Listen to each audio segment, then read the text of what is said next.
അല്ല, സീറ്റ് ചർച്ചയിൽ ഇതുവരെയായിട്ട് ഒരു ചർച്ചയും നടന്നിട്ടില്ല. അത് ഈ മാസം 15-ാം തീയതിയോടുകൂടെ തന്നെ അക്കാര്യത്തിൽ ഒരു ധാരണയിലെത്താൻ കഴിയും. അതിനു പുറമെ പാർട്ടി പ്രഖ്യാപിച്ച സമരപരിപാടികളുണ്ട്. ഇപ്പോൾ 13-ഉം 14-ഉം ഈ മഹാത്മാഗാന്ധി തൊഴിലുറപ്പ് പദ്ധതിയുടെ പേര് മാറ്റിയതിനെതിരായിട്ടുള്ള, അതിൻ്റെ നിയമവലി മാറ്റിയതിനെതിരായിട്ടുള്ള രാപ്പകൽ സമരം 13-14 തീയതികളിലായിട്ട് തിരുവനന്തപുരത്ത് നടക്കുകയാണ്. ശബരിമലയിലെ സ്വർണ്ണക്കൊള്ളയ്ക്കെതിരെ സെക്രട്ടേറിയറ്റ് മാർച്ചും കലക്ട്രേറ്റ് മാർച്ചുകളുണ്ട്. ഈ 2 സമരപരിപാടികൾ പാർട്ടി പ്രഖ്യാപിച്ചു കഴിഞ്ഞു. അതോടൊപ്പം ഫെബ്രുവരി 6 മുതൽ പ്രതിപക്ഷ നേതാവിൻ്റെ വാഹന പ്രചരണ ജാഥ, കാസർഗോഡ് നിന്ന് തിരുവനന്തപുരം വരെയുള്ള ജാഥ, ഇതൊക്കെ ഇന്നലെ നടന്ന ക്യാമ്പിൽ ഞങ്ങൾ തീരുമാനമെടുത്താണ്. കഴിഞ്ഞ UDF യോഗം തന്നെ കാസർഗോഡ് തിരുവനന്തപുരം മാർച്ചിൻ്റെ കാര്യം മറ്റേ വാഹന പ്രചരണ ജാഥയുടെ കഴിഞ്ഞ UDF യോഗത്തിൽ തീരുമാനിച്ചിട്ടുണ്ട്. അപ്പോൾ ഇങ്ങനെ ഞങ്ങൾ ടൈം ടേബിൾ ഇട്ട് പോവാണ്. അതോടൊപ്പം തന്നെ വളരെ പ്രധാനമായിട്ടുള്ള കാര്യം SIRൻ്റെ വിഷയമാണ്. അതിന് ഒരുപാട് പരാതികൾ എല്ലായിടത്തും ഉണ്ട്. കഴിഞ്ഞ അസംബ്ലിയിൽ വോട്ട് ചെയ്ത പലരുടെയും വോട്ട് പുതിയതായിട്ട് ചേർത്തിട്ടില്ല. ചേർക്കുന്ന വോട്ടുകൾക്ക് തന്നെ കരട് വോട്ടർ പട്ടികയെക്കുറിച്ച് തന്നെ ഒരുപാട് ആക്ഷേപങ്ങൾ, അത് ചേർക്കാൻ ചെല്ലുമ്പോൾ ഉണ്ടാകുന്ന തടസ്സങ്ങൾ. അതുകൊണ്ടാണ് സീനിയർ നേതാക്കന്മാർക്ക് തന്നെ ജില്ലകളിൽ ചാർജ് കൊടുത്തുകൊണ്ട് SIRൻ്റെ പ്രവർത്തനം ശക്തമായി മുന്നോട്ട് കൊണ്ടുപോകാനും ഈ മാസം തന്നെ അതിൻ്റെ പ്രക്രിയ പൂർത്തിയാക്കാനും പാർട്ടി നിർദ്ദേശിച്ചിട്ടുണ്ട്. അതായത് ഫെബ്രുവരിയിൽ വോട്ടർ പട്ടികയുടെ ഫൈനൽ പട്ടിക വരുന്നതിന് മുമ്പ് തന്നെ ചേർക്കേണ്ട വോട്ടുകളൊക്കെ ചേർക്കണം എന്നുള്ളൊരു ഏറ്റവും പ്രധാനപ്പെട്ട ഒരു അജണ്ട ഈ 2 ദിവസത്തെ ക്യാമ്പിലെ ഏറ്റവും പ്രധാനപ്പെട്ട വിഷയം അതായിരുന്നു. പിന്നെ 2 രാഷ്ട്രീയ എതിരാളികളുണ്ട് തവണ, മാർക്സിസ്റ്റ് പാർട്ടിയും BJP. അവർ തമ്മിൽ തന്നെ അന്തർധാരകളുണ്ട്. അപ്പം അങ്ങനെയൊക്കെയുള്ള സാഹചര്യത്തിൽ ശക്തമായ പ്രവർത്തനങ്ങളുമായിട്ട് നീങ്ങണമെന്നാണ് ഇന്നലെയും മിനിഞ്ഞാന്നുള്ള ക്യാമ്പിൽ ഞങ്ങൾ എടുത്തിട്ടുള്ള തീരുമാനം. 100 സീറ്റിലും കോൺഗ്രസ് പൊട്ടുമെന്നുള്ള പരിഹാസമൊക്കെയാണ് MV ഗോവിന്ദൻ മാഷ്, ഞാൻ പറഞ്ഞില്ല, ഗോവിന്ദൻ മാഷ് ഇടയ്ക്കിടയ്ക്ക് തമാശ പറയുന്നതാണ്. നമുക്ക് ഈ രാഷ്ട്രീയത്തിലെ ടെൻഷൻ വരുമ്പോൾ ഗോവിന്ദൻ മാഷ് 2-3 ഡയലോഗുകൾ കേട്ടാൽ നമുക്ക് നല്ലൊരു സുഖമാണ്, ഒന്ന് മനസ്സ് പറഞ്ഞ് ചിരിക്കാൻ. ഇപ്പോൾ അങ്ങനത്തെയാണ്. കാരണം 100 സീറ്റിൽ പൊട്ടെന്ന് പറഞ്ഞ UDF അല്ല, LDF പൊട്ടുന്നതാണ് അദ്ദേഹം പറഞ്ഞത്.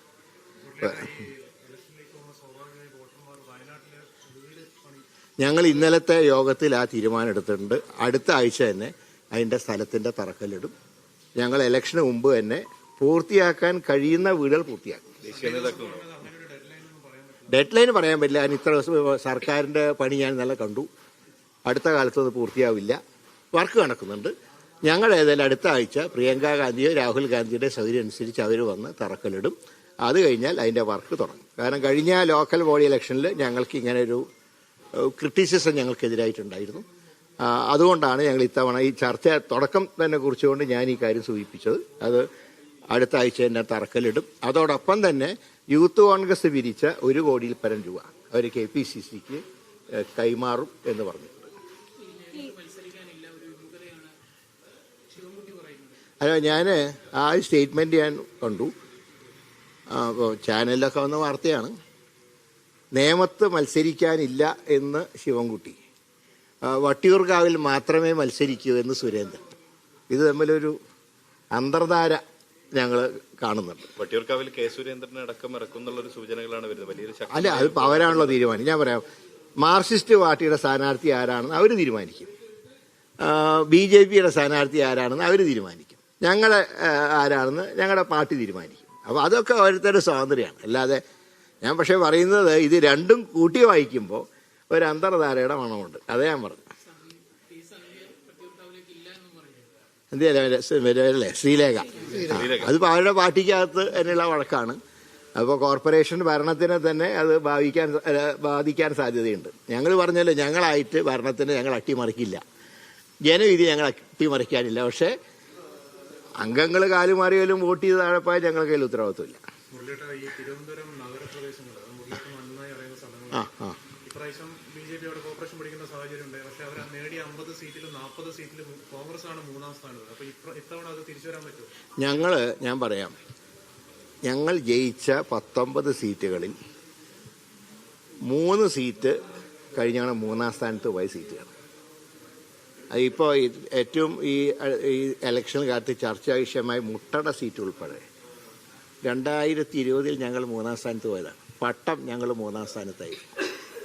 അപ്പോൾ അങ്ങനെയുള്ള അങ്ങനെ അതിന്നാണ് നമ്മൾ കയറി വന്നിട്ടുള്ളത്. അതുകൊണ്ട് തന്നെ വളരെ എളുപ്പത്തിൽ തന്നെ ഞങ്ങൾക്കിത് മറികടക്കാൻ കഴിയും. ഇപ്പം നിയോജകമണ്ഡലം വയസ്സ് നോക്കിയാൽ നേമത്തും കഴക്കൂട്ടത്തുമാണ് സിറ്റിയിൽ ഞങ്ങൾക്ക് തിരിച്ചടി ഉണ്ടായിട്ടുള്ളത്. മറ്റേ 2 സീറ്റിൻ്റെ കാര്യത്തിലും ഞങ്ങൾക്കത് തിരിച്ചു തരാൻ കഴിയുന്ന അവസ്ഥയില്ല. ഇപ്പോൾ വട്ടിയൂർക്കാവിൽ കഴിഞ്ഞ ലോക്സഭയിൽ 8,000 വോട്ട് LDFന് BJPക്ക് ലീഡായിരുന്നു. ഇപ്പോൾ ഞങ്ങളും BJP ആയിട്ട് 5,700 വോട്ടിൻ്റെ ഡിഫറൻസുകൾ അപ്പോൾ കുറയുന്നുണ്ട്.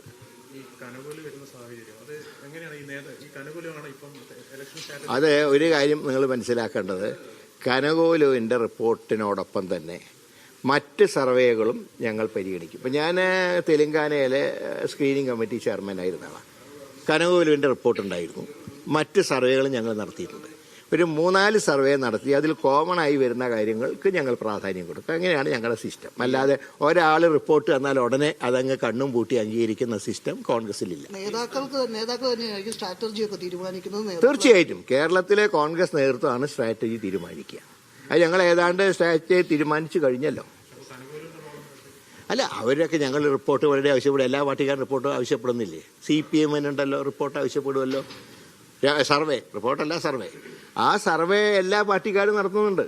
അപ്പോൾ ഞങ്ങൾ ഒരാളുടെ സർവേ മാത്രമല്ല, 2-3 സർവേകളൊക്കെ നടത്തി കോമൺ ആയിട്ട് വരുന്ന മാത്രമേ ഞങ്ങൾ സ്വീകരിക്കുള്ളൂ. ഈ മുന്നണി വിപുലീകരണം എന്ന് പറയുമ്പോൾ അത് ഇലക്ഷൻ തൊട്ടടുത്തായി.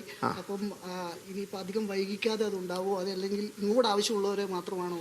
അല്ല, ഞാൻ പറഞ്ഞ ഒറ്റ കാര്യം, ഞങ്ങൾ ആരുടെ മുമ്പിലും വാതിൽ കൊട്ടി അടക്കില്ല. UDFിലേക്ക് വരാൻ തയ്യാറുള്ള ആരുടെ മുമ്പിലും വാതിൽ കൊട്ടി അടക്കില്ല എന്ന് വിചാരിച്ച് ആരുടെയും പുറകെ പോയി ക്ഷണിക്കുന്നുമില്ല. അല്ല, അതിപ്പോൾ നിങ്ങൾക്ക് ഏതാനും ദിവസങ്ങൾ കഴിഞ്ഞാൽ നിങ്ങൾക്ക് മനസ്സിലാക്കാൻ കഴിയും.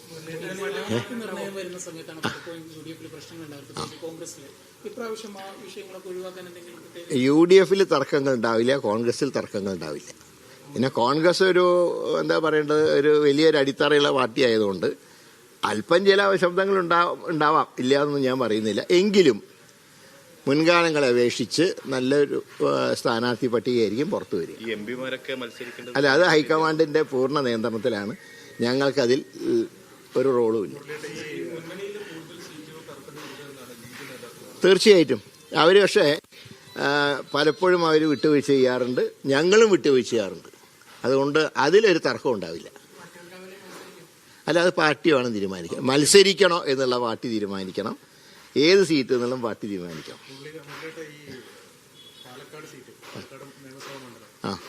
അറിയാലോ, രാഹുൽ മാങ്കൂട്ടം സീറ്റ് പേര് എത്തിച്ചൊരു സാഹചര്യമുണ്ട്. അവിടെ മത്സരിക്കാൻ ആളില്ല. പണ്ട് ഈ രാഹുൽ മാങ്കൂട്ടം ഇലക്ഷന് മുമ്പ് മുരളിയേട്ടനായിരുന്നു അവിടെ പേരൊക്കെ ഉയർന്നു വന്നത്. പിന്നീട് രാഹുൽ മാങ്കൂട്ടം അപ്രതീക്ഷിതമായി സ്ഥാനാർത്ഥിയായിരുന്നു. അപ്പൊ ഇത്തവണ ഈ രാഹുൽ മാങ്കൂട്ടം ഇങ്ങനെ ഒരു വിഷയത്തിൽ അവിടെ ഒരു സ്ഥാനാർത്ഥി എങ്ങനെ? സ്ഥാനാർത്ഥികൾക്കൊന്നും ഒരു ക്ഷാമം കോൺഗ്രസ് പാർട്ടിക്കില്ല. അങ്ങനെ ഇറങ്ങുമോ? അതിന്റെ ആവശ്യമില്ലല്ലോ. അല്ലാതെ തന്നെ പാലക്കാടുള്ളവർ തന്നെ ധാരാളം. പാലക്കാടുകാരൻ തന്നെ വരും. അവർ തന്നെ ആയിരിക്കും.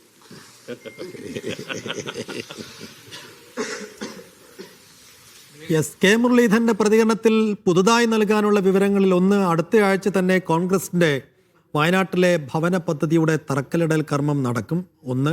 രണ്ടാമത്തേത്, യൂത്ത് കോൺഗ്രസ് പിരിച്ച പണം എവിടെ എന്നതായിരുന്നു CPMന്റെയും DYFIയുടെയും ഒക്കെ പ്രധാനപ്പെട്ട ചോദ്യം. 1 കോടിയിൽ പരം രൂപ പലയിടങ്ങളിൽ നിന്നായി യൂത്ത് കോൺഗ്രസ് ഈ വയനാട് ദുരന്ത ഫണ്ടായി പിരിച്ചിട്ടുണ്ട്.